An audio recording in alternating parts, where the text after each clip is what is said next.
pense que cette fin me vient de déjà mes parents, parce que mon père est arrivé déjà très tôt du Pérou et très jeune, et maintenant le voir qu'il est manager dans une entreprise, voir que ça n'a pas toujours été facile, et même ma mère n'a pas forcément eu la même chance que moi d'avoir une certaine condition, m'a fait que je me dois de réussir mieux qu'eux.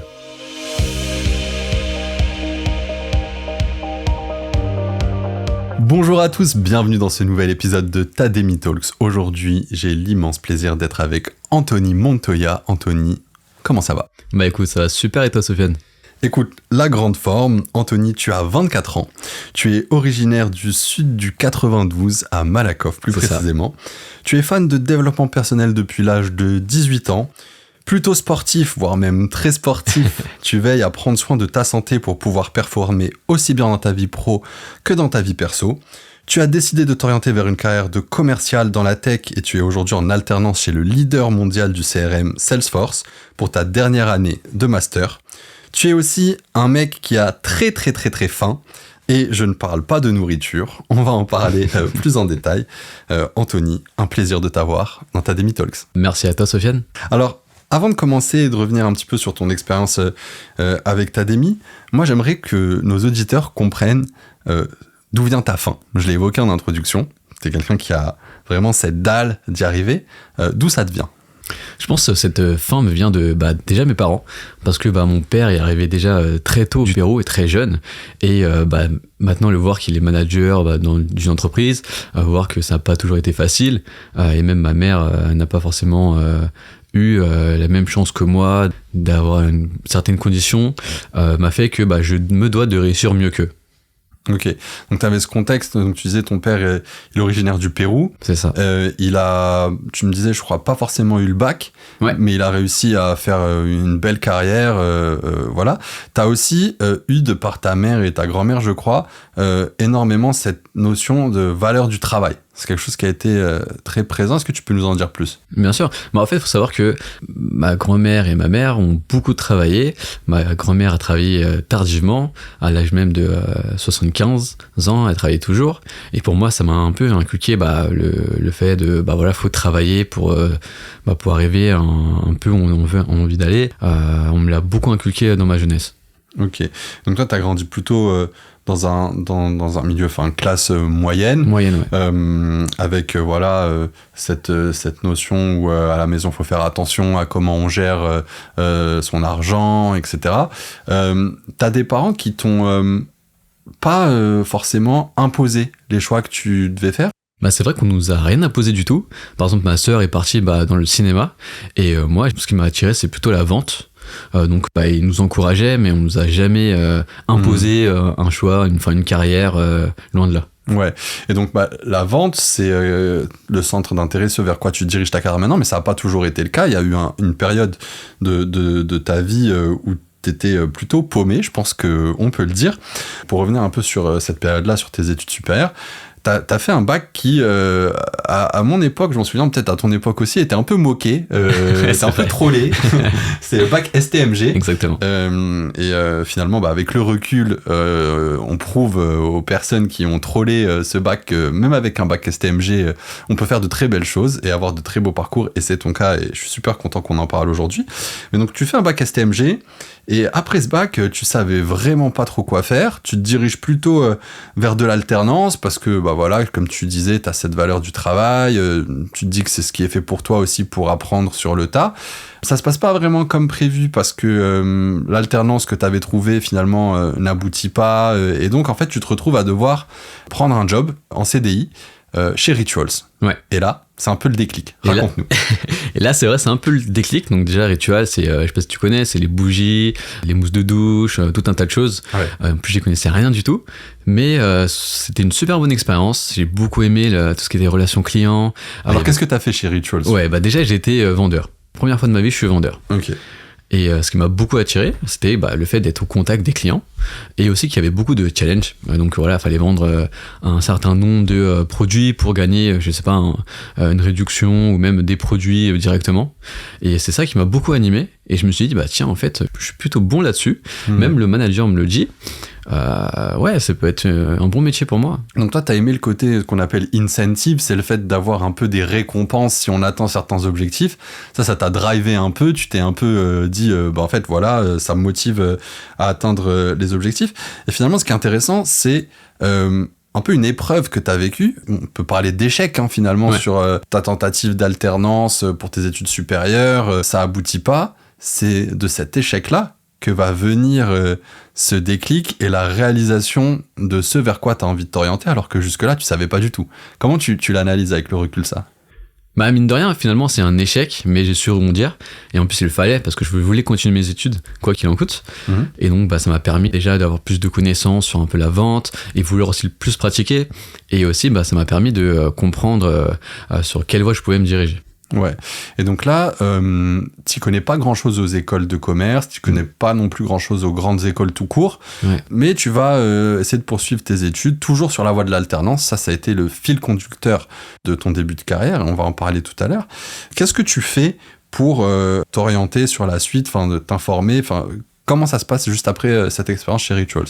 Du coup, après cette expérience, je vais faire un salon de l'étudiant, j'essaie de comprendre un peu comment ça fonctionne, j'essaie de aussi voir quelle formation je pourrais faire pour la suite, et je tombe sur justement un bachelor qui est axé sur la négociation, et je me dis c'est la voie parfaite pour moi. Ok, et donc là tu fais ce bachelor, là c'est toujours de l'alternance. Ouais. Comment ça se passe ce bachelor ? Ce bachelor, ça se passe super bien. J'adore ce que j'apprends et j'ai envie de continuer sur cette voie, toujours avec l'alternance, parce que forcément, j'avais pas envie de payer une école. Ok. Et donc là, je crois savoir que tu te dis que ce bachelor en négociation, il est trop généraliste et tu ressens ce besoin de te spécialiser. C'est là où tu vas justement commencer à mettre un pied de façon un peu plus concrète dans la tech. Pourquoi tu as ressenti ce besoin de te spécialiser ? Comme tu l'as dit, c'est vrai que ce bachelor était trop généraliste. Je vois un peu tout le monde aller un peu partout. J'écoutais beaucoup de livres sur le développement personnel, même des podcasts, où j'ai toujours entendu dire qu'il faut se spécialiser pour vraiment apporter une vraie valeur dans son travail. Donc je me suis dit, pourquoi pas faire encore des salons sur des écoles pour vraiment voir quelle option je pourrais choisir. Donc j'ai choisi du coup Eurydice parce que déjà l'écosystème de la tech, je trouve ça super bien. C'était l'innovation, c'était vraiment l'intelligence artificielle. Donc je me suis dit pourquoi pas, ça peut être un bon choix. Ok. Et justement, je l'ai dit en introduction, tu es très porté vers le développement personnel. Est-ce qu'il y a un livre en particulier qui t'a vraiment inspiré sur en fait, cette ambition, ce besoin de se spécialiser? Est-ce qu'il y a un ouvrage en particulier? C'est vrai que mon premier livre plus ou moins sportif, un peu développement personnel, c'était L'Art de la Victoire. Donc c'est le fondateur de Nike justement. Okay. Et voir le fait que lui, c'est vraiment, il veut créer sa chaussure, vraiment qu'elle soit la plus connue au monde, et que le fait aussi qu'il change pas forcément à tout le temps de business, il est vraiment consacré à un seul business finalement. Je me suis dit, bien, c'est super intéressant, faut vraiment se concentrer à 1000% et voir si ça peut marcher. Ok, et juste pour rester sur la lecture, je pense que c'est intéressant pour les personnes qui nous écoutent. Quand on a reparlé de ça, tu me disais que c'est pas à l'âge de 18 ans que tu as commencé vraiment à lire et sur ce sujet du développement personnel. Est-ce qu'avant ça, tu étais un grand lecteur ? Avant ça, pas du tout. Non, je lisais vraiment pas, même à l'école, on donnait des bouquins à lire, mais j'ai jamais aimé ça. Et j'ai mis du temps à vraiment comprendre que j'aimais lire en fait tout ce qui était les autobiographies, par exemple de Mike Tyson, de plein d'autres sportifs ou de personnes comme aussi Anthony Bourbon. C'est vraiment ce qui me plaît, En fait, ça, je pense que c'est un message hyper intéressant à faire passer, parce que moi, j'étais un peu comme toi. J'ai pas aimé lire pendant très longtemps. Je pense que c'est beaucoup le cas. J'ai pas envie d'être dans les clichés, mais quand on vient des milieux qui sont les nôtres, plutôt modestes, plutôt zone HLM ou quartier, etc., c'est très difficile la lecture. Je sais pas exactement pour quelle raison, mais en tout cas, ça a été mon cas. C'est le cas de beaucoup de personnes que j'ai côtoyées. Et souvent, ça crée un retard dans notre compréhension des choses, dans notre accès à l'information. Et c'est intéressant de dire que ce qui est important, c'est déjà de trouver quelque chose qui nous intéresse, quelque chose qui nous passionne. Et toi, ça a été à travers le sport, finalement. Exactement. Parce que c'est ta passion pour le sport qui t'a amené vers la lecture, déjà d'autobiographies de sportifs qui t'inspirent, et qui ensuite t'ont amené vers d'autres sujets et t'ont donné ce goût pour la lecture. Est-ce que tu es d'accord avec ce constat-là? Je suis complètement d'accord, parce que c'est vrai que finalement à l'école, on t'impose des lectures. On va pas te faire choisir certains types de livres finalement. Donc oui, complètement. Toi, t'as pas trop aimé Les Fleurs du Mal de Baudelaire, du coup? Non, pas du tout. Je saurais pas dire de quoi ça parle toujours aujourd'hui. Mais bon, on va rattraper ça un jour. On fera un podcast lecture de littérature française culte et on fera un petit récap. Non, mais en tout cas, voilà, c'est hyper intéressant. Donc, ouais, toi, c'est ça qui t'a vachement inspiré. Donc, pour revenir sur Eurydice, donc tu fais le choix de cette école parce qu'elle est spécialisée vraiment pour former des ingénieurs d'affaires dans l'IT. Donc là, il n'y a plus vraiment trop de suspense. À ce moment-là, dans ta carrière, tu sais que tu vas te diriger plutôt vers ça. Mais tu fais ton alternance chez Edenred. Exactement. Et alors, finalement, est-ce que c'était suffisamment dans l'IT pour toi? Pourquoi ce choix? Et raconte-nous un peu comment ça s'est passé. Ouais, fallait forcément choisir une alternance. J'ai trouvé Edenred. Ça c'est très bien passé avec mon ancien manager. Donc je me suis dit ça peut être une bonne expérience et me lancer dedans. Parce que Edenred, je savais qu'aussi c'était une école où on apprenait énormément, d'autant plus axé sur la vente. Donc pour moi c'était une alternance idéale. Très bonne entreprise, c'est vrai. Et d'ailleurs, pour la petite anecdote, Anthony, c'est rigolo. Moi, j'ai eu une alternance chez Edenred aussi, où j'étais hyper emballé à l'idée d'y aller. Ouais. Et c'est au même moment où j'ai eu aussi une proposition d'alternance chez Microsoft. Et en fait, à ce moment-là, j'ai eu un gros dilemme, parce que j'avais eu un super feeling avec le management d'Edenred, et la mission m'intéressait énormément. Mais Microsoft, ça représentait non seulement un peu une boîte de rêve pour moi, et surtout, ça se rapprochait plus de l'objectif vers lequel je souhaitais aller, à savoir bosser dans la tech. Donc finalement, c'est rigolo parce qu'on va en parler un petit peu dans ton parcours, dans les choix que tu as été amené à faire. Mais donc Edenred, effectivement, très bonne entreprise. Est-ce que tu peux préciser en quelques mots ce que fait Edenred pour les personnes qui sauraient pas forcément? Ouais, bien sûr. Edenred, en fait, c'est les cartes tickets restaurant, les cartes cadeaux aussi, comme les tickets Cadeos, voilà ce qu'ils font. C'est du service aux entreprises, il y a des services aussi, je crois, en lien avec les comités d'entreprise, ce genre de choses. Mais contrairement à ce qu'on pourrait penser aussi, on se dit, voilà, ticket resto, ça vend pas forcément du rêve, mais il y a un réel enjeu aussi de digitalisation dans cette boîte-là, qui était très intéressant quand on aimait la technologie et le monde du digital, parce que finalement, il faut créer des nouveaux services, des applications, en fait, tout se dématérialise. Donc, vous avez dû remarquer, les tickets resto papier ont plus trop la cote, et puis d'autres acteurs comme Swile ou autres sont arrivés sur le marché, donc avec pas mal de concurrence, un gros enjeu de transformation digitale chez Edenred à l'époque. Donc, je pense que c'est ça aussi qui en faisait une entreprise hyper attractive. Donc, tu fais une alternance, tu pars initialement pour 2 ans d'alternance chez Edenred. Ouais. Et là, tu décides de faire quelque chose qui se fait pas beaucoup. Raconte-nous. C'est vrai que du coup, j'avais un contrat de 2 ans.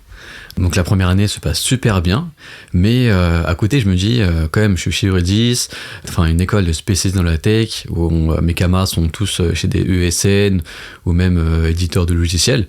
Donc je me dis ce serait pas mal que je fasse ma dernière année de master justement chez un éditeur de logiciels ou dans une boîte de la tech.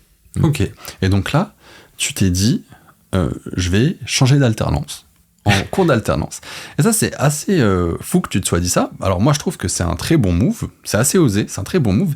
Mais il y a pas mal de personnes qui sont terrifiées à l'idée de faire ça. Qui se disent, c'est impossible, je peux pas, mon employeur va trop m'en vouloir, c'est pas possible d'un point de vue administratif, avec mon école ou autre. Et finalement, qui oublie très vite l'idée et qui la tue dans l'œuf. Qu'est-ce que toi, tu nous dirais à ce sujet-là ? C'est une bonne question, c'est vrai. Il faut savoir que pour moi, c'était un peu aussi important de faire ce move pour ma future carrière. Il faut savoir que mon manager était très ouvert à tout ce qui était mobilité. Donc ça aussi, je pense, ça a aidé. Je me suis dit, pourquoi pas déjà essayer de passer des entretiens, parce que ça coûte rien du tout. Donc je vais essayer. Et dès que je vois que ça on découle plutôt bien avec les entretiens, je pourrais lui commencer à lui en parler. C'est exactement ce que j'ai fait, parce que dès que j'ai été retenu pour le premier entretien, j'ai commencé à en parler en disant que voilà, j'ai une bonne opportunité d'aller chez Salesforce. Qu'est-ce que t'en penses ? Il a été super sympa, il m'a dit franchement, si c'est ce que t'as envie de faire, fonce, n'attends pas. Et pour cette chance. Donc toi, tu as été très transparent avec ton manager. Ouais. Il y avait une relation de confiance qui s'était aussi créée entre vous. Et c'est important de le dire ça, en fait. La plupart des personnes qui vous entourent dans le monde professionnel ne sont pas là pour vous saquer ou pour vous mettre des bâtons dans les roues, et encore plus quand vous nouez une relation de confiance basée sur la transparence. Donc là, évidemment que si ton manager t'appréciait, il souhaitait ton bien, et si ton bien c'était plutôt d'aller dans une autre entreprise plutôt que de rester à ses côtés, bah, il avait tout intérêt à t'encourager plutôt que de faire preuve d'égoïsme, à te mettre des bâtons dans les roues, ce qui est un comportement assez immature.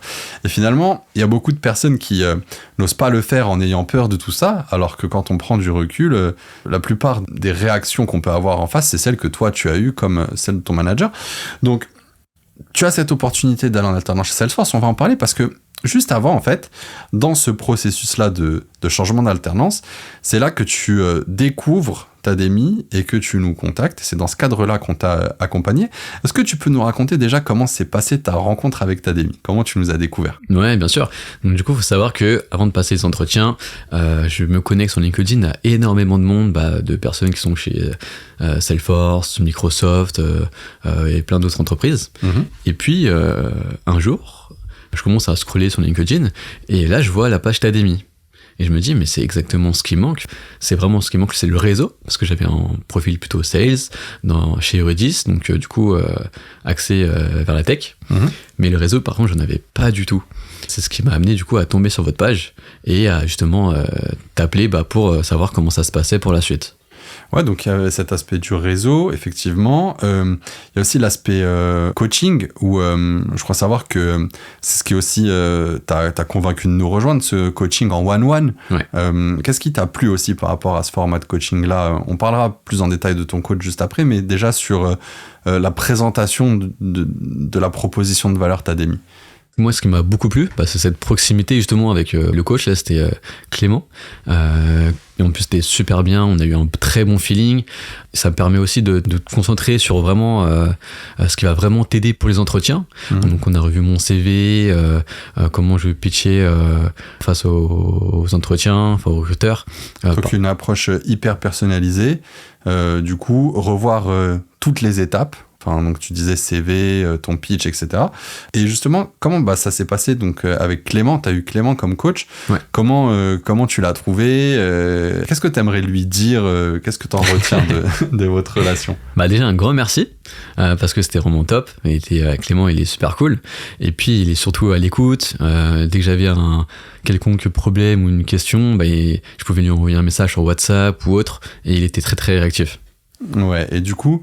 Quel était l'objectif de ton coaching et quel a été le résultat ? Ouais. Combien de temps tu as atteint ce résultat ? Est-ce que tu peux nous en dire plus ? L'objectif, c'était que je rentre dans une boîte de la tech, donc éditeur de logiciels ou autre. Et c'est ce que j'ai réussi à faire grâce à lui. J'ai pu rejoindre Salesforce donc cette année. Et j'en suis très content et très fier. Et ça me permet aussi de le remercier pour tout ce temps qu'on a passé ensemble et surtout que le travail paye. Ouais, donc là, tu as réussi à trouver The Alternance Ouais. dans l'éditeur de logiciels, un des éditeurs de logiciels qui te faisait rêver. On parlera vers la fin de notre échange peut-être des perspectives et de ce qu'on peut te souhaiter pour la suite. Mais effectivement, donc il y a eu ce sujet autour du coaching, mais aussi du réseau. Tu l'as dit. Toi, ce qui te manquait, c'est l'aspect réseau. Et justement, comment, selon toi, on doit s'y prendre pour se faire du réseau ? Et qu'est-ce qui a fait la différence avec Tademy ? Déjà sur LinkedIn, ça je pense toutes les écoles le disent, se connecter avec plein de personnes qui sont dans des entreprises dans lesquelles les gens ont envie d'aller. Mais aussi j'ai participé à des événements de network, mais ça m'a pas forcément servi, par exemple le salon de l'étudiant ou des job boards ou quoi que ce soit, pour rentrer justement dans des entreprises de la tech. Mais en fait finalement t'as pas les bonnes personnes, il y a beaucoup de monde, donc tu consacres beaucoup d'énergie pour rien, donc tu perds un peu ton temps. Tu perds beaucoup de temps même, je trouve. Et Tademy m'a beaucoup aidé à me focaliser sur un environnement déjà approprié, donc des personnes qualifiées, de pouvoir aussi me donner des conseils directement, pouvoir aussi me coopter. Donc c'est vraiment grâce à Tademy, je peux vraiment dépenser tout mon temps, toute mon énergie en ayant conscience que ça va avoir un gros impact. Donc, typiquement, pour donner un exemple, toutes les boîtes que tu as pu cibler dans lesquelles tu as voulu te positionner en alternance, il y avait toujours un contact du réseau Tademy qui pouvait te coopter dans cette boîte-là et te donner des conseils en plus pour préparer tel ou tel entretien. Donc ça a été le cas pour Microsoft, ça a été le cas pour Salesforce, pour d'autres boîtes. Et il y a aussi, il me semble, toi c'est quelque chose qui t'a plu, c'est tout le côté alumni Tademy. Parce que finalement Tademy c'est aussi une communauté qui se crée au fur et à mesure. Tu fais partie de cette communauté aujourd'hui et tu as pu échanger avec des personnes comme Sofiane, comme Rachel, qui sont passés aussi par Tademy et qui, je crois, t'ont pas mal aidé. Est-ce que tu peux nous en dire plus ? Ouais, exactement. Du coup, comme je fais partie de cette communauté, je prends contact avec Sofiane et Rachel pour savoir un peu comment se passent les entretiens.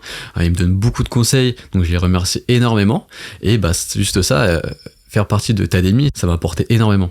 Et même, donc ça c'est dans le process en amont, mais même après avoir intégré Salesforce, une fois que tu y es, pouvoir t'appuyer aussi sur ces alumni Tademy pour appréhender mieux ton job, je crois que ça a été un différenciateur. C'est clair. Quand tu sais que y a des personnes qui ont fait à peu près le même parcours que toi, qui sont de Tademy et qui peuvent t'aider, enfin qui sont là pour toi, ça facilite les choses. Ouais, c'est un peu finalement, c'est marrant parce qu'en fait j'ai réalisé ça en échangeant avec toi, en préparant cet échange. C'est un peu comme le réseau alumni d'une école de commerce, où on sait qu'on va pouvoir un peu compter sur les alumni de son école. Voilà, toi, tu fais Eurydice, tu sais que demain, si tu vas contacter quelqu'un qui a fait Eurydice, même à une année complètement éloignée de la tienne, il va être plus susceptible de te répondre que quelqu'un d'autre parce qu'il y a ce lien qui vous unit. Finalement, avec Tademy, c'est un petit peu pareil. Et je pense que c'est aussi ce qu'on a vocation à entretenir dans les prochaines années. Moi, je l'ai toujours dit, ce projet, j'ai envie d'en faire quelque chose qui aura un effet boule de neige, qui va permettre aux talents d'hier, comme toi, de devenir les futurs coachs peut-être de demain. Voilà, là, tu vas nous aider dans cette mission qu'on a avec Tademy en tant qu'ambassadeur Tademy, en partageant ton expérience, en essayant d'identifier chez certaines personnes leurs talents, les jobs qui vont être adaptés pour eux ou pas. Et c'est ce que j'aime beaucoup aussi avec ce projet-là, c'est qu'il y a énormément de transmission de génération à d'autres générations et que ça perdure en fait dans le temps. Et ça, j'en suis vraiment très fier. Qu'est-ce que tu dirais justement toi à des personnes qui songent à rejoindre Tademy, ou pas forcément juste rejoindre Tademy, mais à se faire coacher pour atteindre cet objectif-là et plus particulièrement avec nous? Déjà, je pense que le coaching, c'est super important, peu importe qui on est. Si on veut vraiment franchir un step, je trouve que le coaching apporte vraiment une vraie valeur ajoutée et c'est ça qui va faire la différence. Donc ça, je pense, c'est un point important. Et surtout, que finalement, si ils veulent choisir Tademy, c'est pour des bonnes raisons. C'est parce qu'ils ont forcément envie de changer de situation, ou peut-être leur travail ne leur intéresse plus forcément, ou bien vraiment, ils ont envie d'un nouveau challenge. Donc, ce que je leur dirais, c'est de pas hésiter et de foncer. T'avais hésité, toi, à rejoindre Tademy ? Non, moi, j'ai pas hésité. Ouais, toi, t'as foncé direct. Ouais, j'ai foncé. T'es un peu dans cette personnalité de fonceur. C'est quoi qui t'avait convaincu ? Est-ce que t'étais déjà convaincu avant qu'on échange ensemble ? Ou c'est vraiment notre échange ? Qu'est-ce qui t'a fait te dire, ok, ça c'est fait pour moi, let's go ? Et puis bon, ça a payé, t'as eu le flair, mais ça a été quoi en fait ? En fait, j'avais un peu un plan. Je me disais, j'ai un bon profil sales, enfin voilà, j'ai l'expérience, il est pas incroyable, mais c'est quand même une bonne expérience en alternance. Grâce à l'école Eurydice, je suis quand même dans l'environnement de la tech, l'IT, etc. Ce qui manquait, c'était vraiment le réseau. Et c'est vraiment ce que tu m'as proposé. Donc pour moi, mon choix s'est fait très vite. Quand on s'est appelé, tu m'as montré la force d'un réseau. Et c'était vraiment ce qui me manquait. Donc pour moi, c'était la seule solution pour vraiment rentrer dans ces boîtes-là. Mais c'était quand même un investissement. Et toi, tu me l'as dit une fois, on en parlait. Tu m'as dit, mais pour moi, investir sur soi, c'est le meilleur investissement possible. Y a pas mal de personnes qui nous disent que Tademy, c'est un de leurs meilleurs investissements et je suis hyper flatté quand j'entends ça. Est-ce que tu dirais quelque chose de similaire ? Est-ce que tu penses aussi ça ? Comment tu qualifierais le fait d'investir en soi à travers Tademy ou même autre chose ? Ouais, faut savoir que investir en soi, c'est ce qu'il y a de plus important à faire parce que c'est comme ça que tu vas pouvoir arriver à tes objectifs. Et donc pour moi, ça coulait de source. En plus, qu'est-ce que je perdais ? Je perdais un CDI à la limite chez Edenred. Et voilà, c'est tout finalement. J'avais quand même des économies parce que j'ai fait beaucoup d'alternance. Ce que j'avais gagné, en fait, était beaucoup plus gros que la perte. Ouais, donc là, avec le recul, justement, tu penses que ça a été c'est un game changer pour toi dans ta carrière, là, d'avoir fait ce move et cet investissement-là. Et bah, justement, qu'est-ce qu'on peut te souhaiter pour la suite ? Là, tu es parti sur une année d'alternance, alors tu es très bien entouré chez Salesforce. Nous aussi, en fait, l'objectif à travers Tademy, c'est que voilà, on a un peu des sortes d'insiders un peu partout dans toutes les boîtes, et on s'assure aussi que nos talents, ils atterrissent dans les bonnes équipes, avec les bonnes personnes qui puissent s'épanouir. Donc, on sait que tu es entre de bonnes mains. Voilà, peut-être que si les personnes qui te managent ou qui sont autour de toi nous écoutent, elles se reconnaîtront. Donc ça, déjà, c'est une super chose pour la suite et pour les mois que tu t'apprêtes à vivre. Qu'est-ce qu'on peut te souhaiter pour la suite ? Moi, ce que j'ai envie, c'est aller à Dublin, parce que c'est un peu the place to be. Pour la carrière, c'est incroyable. Donc ça serait de trouver un job là-bas. Idéalement, j'aimerais le faire avec Salesforce, mais voilà, si j'ai pas l'opportunité ou quoi que ce soit, ça serait de connaître une entreprise pour savoir si je peux la rejoindre tout simplement. Ouais, bon, en tout cas, t'es bien entouré, je pense, Anthony, déjà, parce que nous, on est là. Tu sais que tu peux toujours compter sur nous et tu pourras toujours compter sur nous. On a une multitude de personnes passées par Dublin et je suis sûr que tu seras en mesure d'atteindre ton objectif. Moi, j'en ai aucun doute. J'espère que ce sera avec un groupe comme Salesforce, que c'est un groupe que j'affectionne énormément, que je trouve génial. Il y a des gens super à Dublin avec lesquels je serais ravi de te mettre en relation. Et donc, évidemment, je ne peux que te souhaiter que ça puisse se faire comme ça. Et si c'est pas le cas, il y a énormément d'autres entreprises intéressantes dans lesquelles je suis sûr tu t'épanouiras. En tout cas, Anthony, merci beaucoup déjà pour ta confiance au sein de Tademy. Merci beaucoup pour ton témoignage. Est-ce que tu souhaites faire passer un dernier message peut-être à ceux qui nous écoutent, à ta famille, à d'autres personnes, à qui tu veux. Enfin, t'es libre, c'est le moment micro-libre de Tademy Talks. Déjà, un grand merci à toi, parce que quand même, tu m'as sélectionné quand même dans ma candidature. Et sinon, à ceux qui m'ont fait confiance, donc Leslie et mon manager Stéphanie, forcément, que je remercie grandement. Je fais une grosse bise, en particulier à Leslie, effectivement. Une personne avec qui on partage de superbes valeurs et qui soutient Tademy depuis la première heure. Et donc, voilà, on passe aussi un bonjour à Stéphanie. Donc, je ne l'ai pas nommé tout à l'heure, mais évidemment, voilà, Stéphanie, qui est une des personnes qui t'entourent dans cette superbe aventure que tu es en train de vivre chez Salesforce, et je suis ravi que tu puisses l'avoir à tes côtés parce que je sais qu'elle est géniale et qu'elle va t'aider à progresser énormément. Donc encore une fois, merci beaucoup Anthony, je te souhaite tout le meilleur pour la suite. Sofiane. Et nul doute qu'on va continuer à suivre ça de très près. Merci, complètement. Merci à tous d'avoir suivi cet épisode de Tademy Talks. N'hésitez pas, comme d'habitude, à nous poser vos questions directement en privé sur nos différents réseaux ou en commentaire. Abonnez-vous si notre contenu vous plaît. N'hésitez surtout pas à le partager.